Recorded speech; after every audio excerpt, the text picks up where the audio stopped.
마, 내가 산다 했지? 360만원. 어?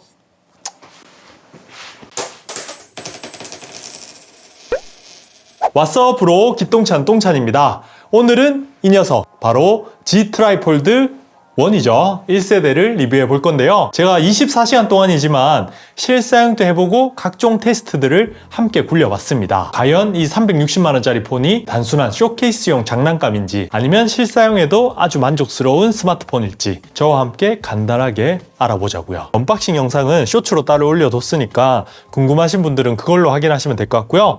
바로 본론 디자인과 휴대성 이야기부터 시작을 하죠. 먼저 디자인, 솔직하게 이야기해서 와 진짜 예쁘다는 절대 아니고 그렇다고 엄청 밉다도 아니에요. 그냥 딱 뭐랄까 우리가 예상했던 갤럭시 폴더블 같은 아재스러운 디자인으로 좀 출시가 되었죠. 근데 생각해보세요. 360만원짜리 스마트폰 누가 삽니까? 대부분 이제 여유가 좀 생긴 30대, 40대, 50대까지 바로 저 같은 사람들이 사죠. 제 또래들 카본 좋아합니다.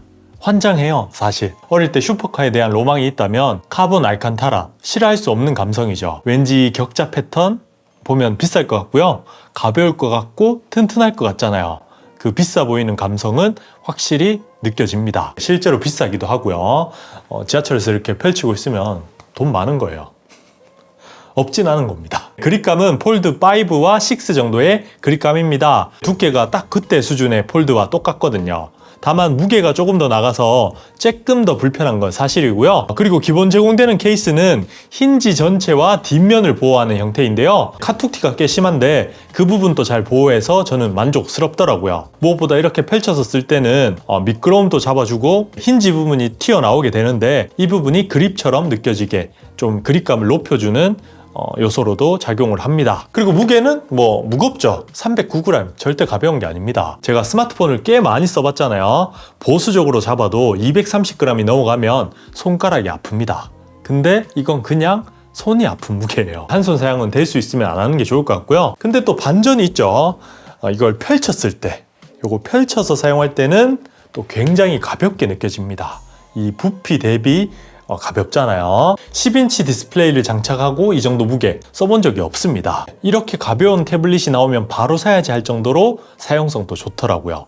얇은 것도 좋고 무게도 아주 만족스럽습니다. 그래서 결론은 스마트폰이라고 하면 조금 무겁고 태블릿이라고 하면 엄청 가볍다 인 것 같아요. 그럼 다음은 이제 성능 이야기를 해보죠. 성능은 제 예상보다 잘 나왔습니다. 폴드 7과 거의 비슷한 성능을 보여주는데요. 두께가 얇아서 발열 관리가 쉽지 않을 텐데 이 정도라고 하면 저는 충분히 괜찮다고 생각을 하고요. 제가 게임도 정말 많이 해봤는데요. 그냥 만족도는 최고예요. 게임 좋아하시는 분들 사시면 됩니다. 요거랑 비슷한 크기라고 할 수 있는 뭐 조금 더 크지만 그 11인치 태블릿들이 500g 정도 되거든요. 근데 300g짜리 태블릿이다? 그것만으로도 만족도가 높더라고요. 그리고 뭐 성능 이야기를 했으니까 배터리 이야기를 좀 해보면 배터리 테스트 할 거고요. 최대 밝기로 100% 채워뒀습니다. 이렇게 큰 화면으로 유튜브를 볼 거고요. LTE도 연결돼 있죠. 네, 이렇게 제 영상을 틀어놓도록 할게요. 한번 봅시다. 7시간 8분 지났네요. 46%. 선방 중.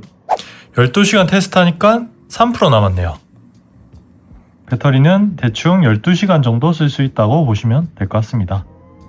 배터리 테스트 끝! 끝나지 않았습니다. 다시 이제 충전을 반대로 해볼 건데요. 이번에 동봉되어 있는 45W 충전기로 충전했을 때 속도입니다.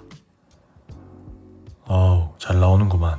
40W 가깝게 나오는 것 같습니다. 26번 충전했습니다. 56%까지 충전됐고요. 충전 속도는 27W. 충전 속도도 괜찮게 나오죠. 자, 충전이 다 됐습니다. 1시간 10분 걸리네요.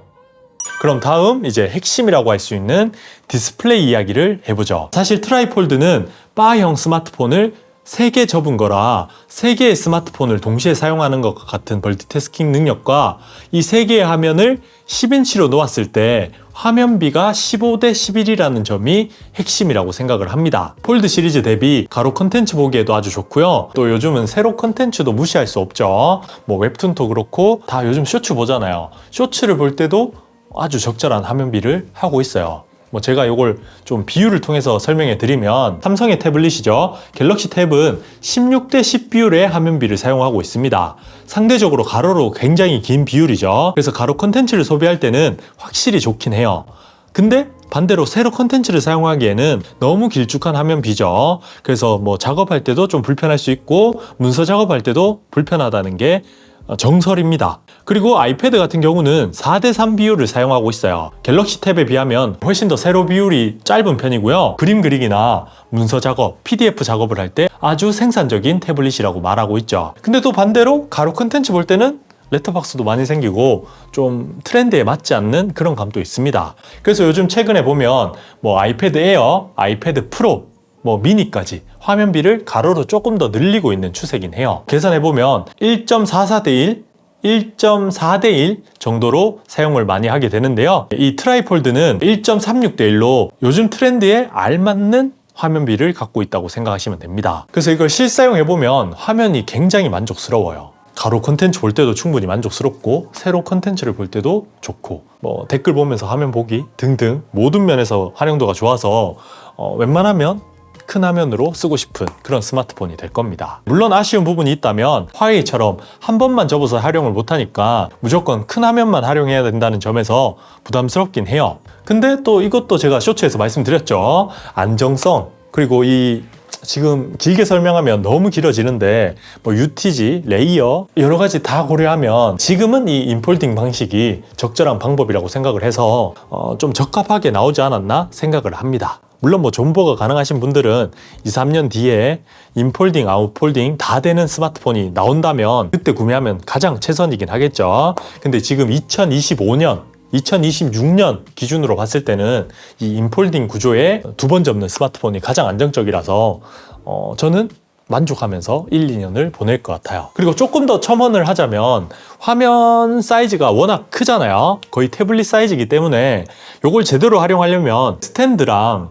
그 키보드 입력 장치를 하나 정도는 더 들고 다니는 걸 추천드려요. 태블릿도 마찬가지지만 화면이 크면 단순 컨텐츠 소비용으로만 쓰기에는 아쉬울 때가 많거든요. 다른 입력 장치를 들고 다니면 생산적인 일을 할 수 있는 디바이스가 되기 때문에 별도의 액세서리나 이런 것들은 꼭 챙기시면 좋을 것 같아요. 그리고 또 하나 더 있네요. 이 주름 이야기 안 할 수 없죠. 이번 트라이폴드도 주름이 신경 쓰이긴 합니다. 주름 하나는 각도만 잘 맞추면 난반사를 줄여서 주름 거의 신경 안 쓰고 볼 수 있는데 주름 두 개는 난반사가 좀 있는 환경에서는 확실히 좀 거슬리긴 하더라고요. 특허 문제로 UDC가 안 들어갔다는 점도 좀 아쉽기도 하고 펀치홀 크기도 꽤 큰 편이라 포개티처럼 보이기도 합니다. 완벽할 수 없잖아요. 첫 술에 배부를 수 없으니까 이 정도면 그냥 디스플레이는 아주 만족스럽다 라고 말씀드리고 넘어가면 될 것 같아요. 자, 그럼 이제 다음 카메라를 보죠. 카메라도 폴드 7과 거의 동일한 하드웨어가 들어간 것 같습니다.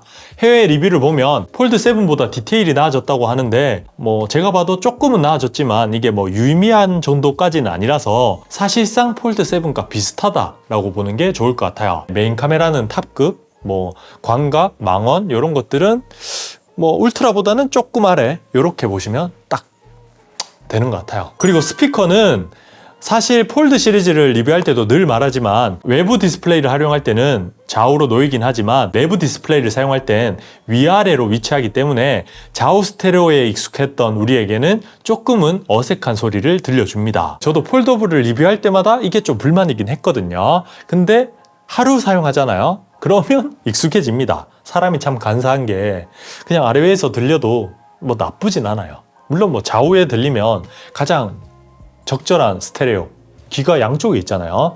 뭐 인체적으로 가장 좋은 소리를 들려주긴 하지만 그래도 뭐 아래 위로 있어도 나쁘지 않다. 뭐 무게랑 뭐 이런 거 다 고려해서 이렇게 만들었구나. 뭐 이런 부분은 납득할 수 있지 정도로 넘어갈 수 있는 이야기인 것 같습니다. 자, 그럼 이제 마지막 단점 이야기들을 한번 해볼까요? 일단 아까도 말했듯 화면 모드가 무조건 두 개인 거. 내부와 외부 요 화면비로만 사용할 수 있다는 게 조금 아쉬운 부분이긴 하고요.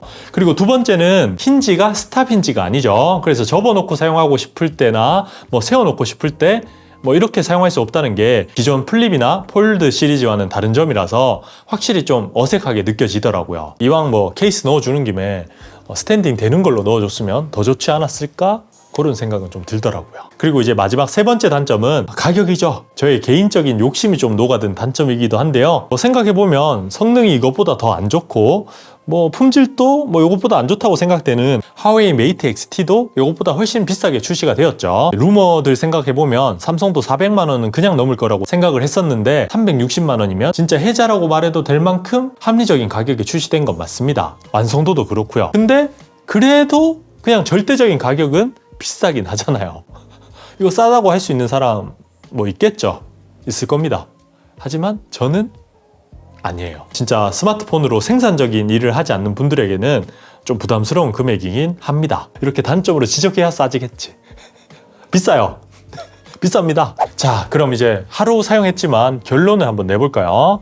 일단 제품 자체는 잘 나왔습니다. 근데 또 아직 속단하기에는 이런 게 이게 새로운 폼팩터잖아요. 그래서 일주일, 한 달 이렇게 써봐야 단점, 제대로 된 주름에 대한 이야기 이런 거 할 수 있을 것 같아서 확실한 결론은 그때 돼서 내보기로 할게요. 그래서 오늘은 그냥 예고편 정도로 봐주시면 좋을 것 같고요. 진짜는 롱텀 리뷰에서 제대로 보여드리도록 하겠습니다. 보려면 구독하셔야겠죠. 구독 안 하시면 못 찾아요. 오늘 저희의 만남은 끝이 될 수 있습니다. 그러니까 구독 꼭 잊지 마시고요. 다음에 봐요. 똥봐.